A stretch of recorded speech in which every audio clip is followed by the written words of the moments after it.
Hi everyone, this is Rabbi Gotlib of Beit Midrash Zichron and the Village Shul, presenting the first in a three-part mini-series of videos. And in this video, I want to ask you a simple question. How was the world created? Not why was the world created, but literally how. How could it possibly have been that the world could have come into being? Now, this should seem like it's a fairly simple question.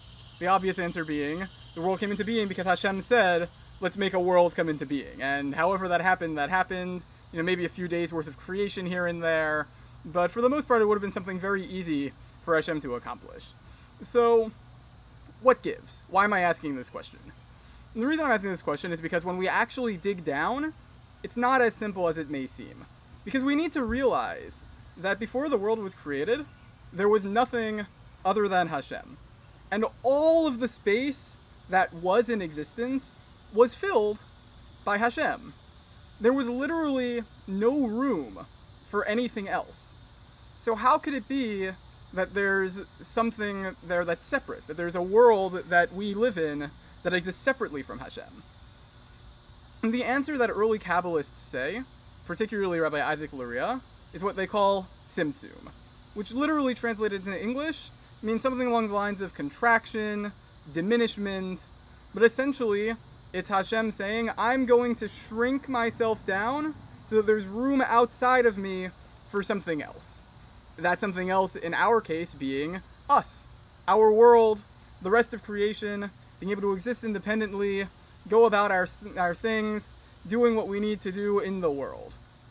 And this was assumed to be a literal phenomenon until came along two works published roughly around the same time as each other, representing very different sides of Jewish philosophy at the time.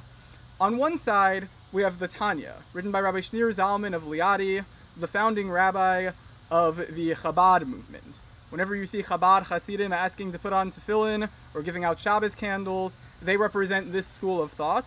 And on the other hand, Rav Chaim of Volozhin's Nefesh HaChaim, a compilation of 4 notebooks that he left behind, published by his son, in order to tell a philosophical story of what Judaism is and why it matters. And these 2 books represent, on each side, 2 different points in a debate that span generations and are seen as representative of opinions that most people assume there's no common ground between.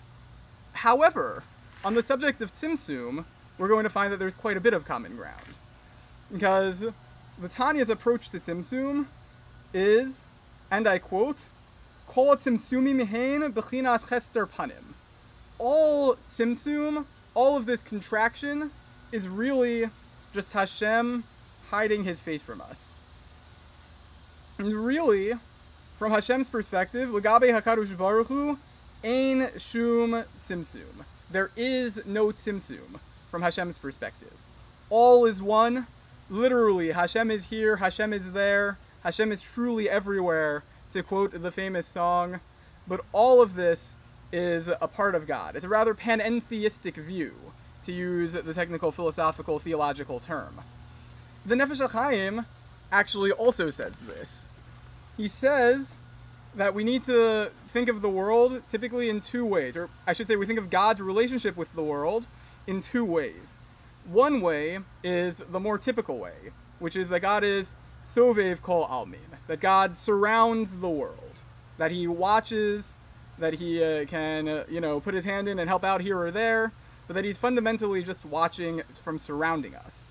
The other way is Malay Kol Almin, that Hashem fills all of the worlds, that he's a part of it, much more similar to what we just saw from the Tanya. Nefesh HaChaim says, Mitzido Yisparach, from God's point of view, Nikra B'chinas Mimolei Kol Almin. From God's point of view, he fills all the worlds. He's there, he's right here with us. However, Mitzidenu, from our point of view, from our perspective, as people who only relate to God through the commandments to follow the Torah and fulfill mitzvos, and from our physical perspectives, we only experience Hashem as if he surrounded all of the worlds. But the truth is that Hashem is right here, that Hashem is in everything around us, that there was no literal tzimtzum, from Hashem's point of view, we are all within there. And where these two texts diverge is a very important point. Because, as we're going to discuss in a later video, the Tanya's perspective is that it is our job to pull away that veil, to realize that we are a part of Hashem's plan in a direct way, that Hashem is here with us, and that everything is a means to the end of uncovering that and seeing the true unity of the world. However, the Nefesh HaChaim says differently. The Nefesh HaChaim says there are only 3 situations in which we are able to come to realize the truth of reality. One is when we say Shema, because when we say Shema Yisrael, Hashem Elokeinu, Hashem Echad, when we say God is one with a capital O, we need to understand what it means when we're saying that. We need to say it with proper intention. When we have in the Shemona Esrei as well, we have a meditative point where we're able to realize our job within the world and what that really looks like. And when we face life and death situations, we need to understand the bigger picture that's at play, so that we can really live in a form of Kiddush Hashem, sanctifying this connection between us and Hashem. But otherwise, our job is to learn Torah lishma, for its own sake. We'll get to that in the next video. Our job is to perform mitzvot in the world. We can't be looking at that too far. So these two texts, despite diverging practically, and we'll see how this plays out, both when it comes to the study of Torah in theory and when it comes to its application in our lives, fundamentally, however, they share common assumptions, and these assumptions are incredibly important when we move forward. We'll see exactly why in the next videos.